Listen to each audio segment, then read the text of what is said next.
గెలిపించేటంత మంది ఉన్నారు ఈ అంబర్పేట ఈ మూసీ పరివాహక ప్రాంతంలో. వాళ్ళ పట్ల నాకు ప్రేమ ఉంటుంది, వాళ్ళ పట్ల నాకు అభిమానం ఉంటుంది, వాళ్ళకి సహాయం చేయాలన్న ఆలోచన ఉంటుంది. వాళ్ళని ఇబ్బంది పెట్టి నేను బాపుకునేది ఏమున్నది ఒకసారి ఆలోచన చేయాలి. నేనేమన్నా ఈ భూమిని మూసీ నదిని చుట్టి నా సూట్ కేసులో పెట్టి నేనేమన్నా మా ఇంటికి తీసుకెళ్తానా, లేకపోతే విదేశాలలో దీన్ని తీసుకెళ్ళి దాచిపెట్టుకుంటానా? లేదు కదా. ఇవాళ ఈ ప్రాంతంలో అభివృద్ధి జరగాల్సిన అవసరం ఉంది, అనర్థాలను తగ్గించాల్సిన అవసరం ఉంది. మొన్న రాత్రి నుంచి కంటిన్యూస్గా ఇమ్లిబన్ బస్ స్టేషన్లో వేలాది మంది ప్రయాణికులు చిక్కుకుపోయిందంటే రాత్రి 3 వరకు అధికారులను అప్రమత్తం చేస్తూ నేను వాళ్ళకి ఏర్పాట్లు చేపించిన. దీనికి కారణం ఏంటి? ఈరోజు ప్రకృతిలో విపరీతమైన మార్పులు వచ్చినాయి. దాంతో మీరు ఊహించనంత వర్షం గంట 2 గంటల్లోనే 40-50 సెంటీమీటర్లు కురిసే పరిస్థితి వచ్చింది. దాన్ని తట్టుకునే వ్యవస్థ మనకు లేదు ఈనాటి వరకు. అందుకే ఈరోజు భవిష్యత్తులో దానికి తట్టుకోవడానికి అవసరమైన ఏర్పాట్లను చేసుకోవాలి. లేకపోతే జీవితాంతం మీరు కష్టపడి సంపాదించుకున్న మీ టీవీ కావచ్చు, మీ ఫ్రిడ్జ్ కావచ్చు, మీ మంచాలు కావచ్చు, మీ పిల్లలు చదువుకున్న సర్టిఫికెట్లు కావచ్చు, ఉప్పు పప్పు బెల్లం చింతపండు మీరు సంపాదించుకొని 2-3 నెలలకు మీరు తెచ్చి ఇంట్లో పెట్టుకుంటే రాత్రి ఈ రకంగా వర్షాలు వస్తే గంటలలో అవి నీట మునిగిపోతాయి. ఆ తర్వాత మిమ్మల్ని ఆదుకోవడానికి ఎవరు రారు. నా మాట వినండి, మీకు మంచి చేసే ఆలోచనతో ఉన్నా. ఇలా కాలేరు వెంకటేష్ గారు ఒక ప్రతిపాదన చేసిండు. అంబర్పేట అసెంబ్లీలో 5 కిలోమీటర్లు మూసీ నది పరివాహక ప్రాంతం ఉన్నది. ఈ బఫర్ జోన్లో కొంతమంది పేదలు ఇండ్లు కట్టుకుండ్రు, వాళ్ళకి డబుల్ బెడ్రూమ్ ఇండ్లు కట్టించండి అంబర్పేటలో అని. తప్పకుండా వేదిక మీద ఉన్న మా ఇన్ఛార్జి మంత్రి పొన్నం ప్రభాకర్ గారికి నేను ఆదేశాలు ఇస్తున్నా, హైదరాబాద్ కలెక్టర్కి మున్సిపల్ కమిషనర్ గారికి నేను ఆదేశాలు ఇస్తున్నా. తక్షణమే అంబర్పేటకు సంబంధించిన ఒక ప్రత్యేక రివ్యూ పొన్నం ప్రభాకర్ గారు తీసుకుంటారు. మీరు క్షేత్రస్థాయిలో మొత్తం పర్యటన చేసి, నేను మున్సిపల్ అధికారులకు కూడా అందరికి ఆదేశాలు ఇస్తున్నా, మీరు మొత్తం తిరగండి, ఎన్యూమరేట్ చేయండి, ఎవరెవరు ఉన్నారు పేదలు లిస్టు తీయండి, వాళ్ళ పరిస్థితి ఏంది అంచనా వేయండి. ఇవాళ వాళ్లకు పునరావాసం కల్పించడమే కాదు, ఈడ ఇన్ని ఆఫీసులు లేవంటే నేనే ఆశ్చర్యపోతున్నా. రిజిస్ట్రేషన్ ఆఫీసు లేదు, లేకపోతే ట్రాన్స్పోర్ట్ ఆఫీసు లేదు, ఏ ఆఫీసు లేదు అన్నాడు వెంకటేష్. ఒకదానికి అటుపోవాలి, ఒకదానికి ఇటుపోవాలి.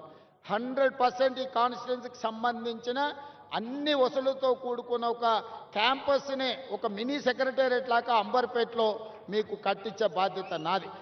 ఏమేమి ఆఫీసులు కావాలనో లిస్ట్ అవుట్ చేయండి. ఈ ప్రాంత ప్రజలకు అవసరమైన ఏమేమి కావాలనో అన్ని ఆలోచన చేయండి. వాటికి సంబంధించిన ప్రణాళికలు సిద్ధం చేస్తే డిసెంబర్ 9 లోపలనే మీకు అన్ని అనుమతులు ఇచ్చి నిధులు కేటాయించే బాధ్యత నాది. 2 నెలల్లో క్షేత్రస్థాయి పర్యటన చేసి అన్ని అంచనాలు తయారు చేయండి. ఆ అంచనాలకు అనుకూలంగా నిధులు డిసెంబర్ 9 లోపల మంజూరు చేసే బాధ్యత నేను తీసుకుంటా. కాలేరు వెంకటేష్ గారికి నేను సూచన చేస్తున్నా, రాజకీయాలకు అతీతంగా మీ నియోజకవర్గాన్ని అభివృద్ధి చేసుకోండి. నేను సహకరించడానికి సిద్ధంగా ఉన్నా. మీరు అడగకుండా, మీరు అంశాలను ప్రస్తావించకుండా, మీరు ప్రతిపాదనలు సిద్ధం చేసుకోకపోతే నేను సహాయం చేయాలన్నా కూడా నేను చెయ్యలేను. క్షేత్రస్థాయిలో మీరు సహకరిస్తే 100% అద్భుతాలు చేస్తాం. ఇక్కడ ఒక అతను కబ్జా పెట్టుకున్నాడు, అతని పేరు గురించి నేను చెప్పాల్సిన అవసరం లేదు. ఆకాశం నుంచి పూలు జల్లిన ఆనాటి నాయకుడికి కబ్జా పెట్టుకున్నాయని, ఆయన వెనకాల ఎవరున్నారో మీ అందరికీ తెలుసు. కానీ ఇవాళ లోకల్ ఎమ్మెల్యేగా మీరు సహకరించారు. వితిన్ 100 డేస్లో ఈరోజు బతుకమ్మకుంట నిజమైంది, కళల సాకారమైంది. మా విమలక్క చెప్తుంది, మా తండ్రి గారు ఇక్కడనే ఉండి మేము ఎన్నోసార్లు కొట్లాడినామన్నా, మా జన్మలో ఇది ఇట్లా చూస్తామని నేను అనుకోలే. అందుకే నేను జిల్లాల కార్యక్రమాన్ని కూడా రద్దు చేసుకొని ఇక్కడికి వచ్చినాను. మీరందరూ స్థానిక ప్రజాప్రతినిధులు సహకరించినందుకే నేను ఇది చేయగలిగిన. నేను ఒక్కరిని చేసే పని కాదు ఇది. మీరందరూ సహకరిస్తే నేను నిర్ణయం తీసుకోగలుగుతా. నేను ఒక టీం లీడర్గా మిమ్మల్ని అందరినీ లీడ్ చేయగలుగుతా. ఒక విజన్ గల ప్రజాప్రతినిధిగా హైదరాబాదు నగరం అంతర్జాతీయ నగరంగా తీర్చిదిద్దుతా. అదే క్రమంలో పేదలకు ఎట్లా మేలు చేయాలో మీరు సూచనలు ఇవ్వండి. పేదలకు అన్యాయం చేసే పని ఏది చెయ్యను. మీరు గుర్తుపెట్టుకోండి, అక్కడ హైటెక్ సిటీ దగ్గర కన్వెన్షన్ కూలిందంటారు.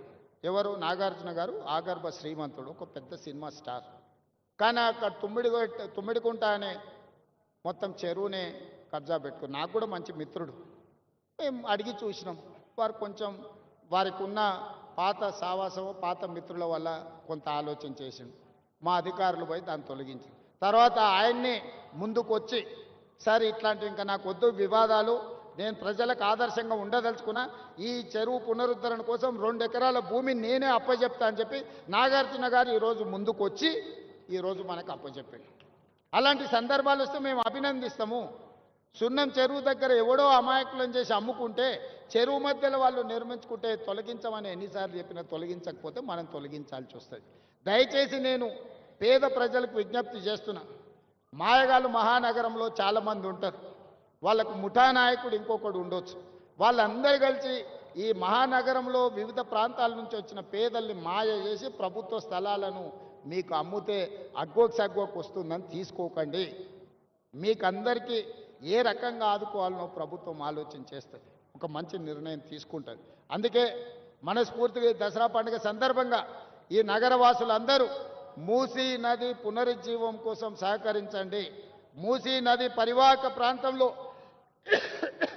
ఎవరెవరైతే నివాసం కోల్పోతుండ్రో వాళ్ళందరికీ శాశ్వత నివాసాన్ని ఏర్పాటు చేసే బాధ్యత తెలంగాణ రాష్ట్ర ప్రభుత్వం తీసుకుంటుంది. ఎవరిని నష్టపోనివ్వం, ఎవరిని కష్టపెట్టడానికి ఈ ప్రభుత్వం లేదు. ఇది ప్రజా ప్రభుత్వం, ప్రజల కోసం ఎన్నుకున్న ప్రభుత్వం, ప్రజలే ఎన్నుకున్న ప్రభుత్వం, ప్రజలు నడుపుతున్న ప్రభుత్వం.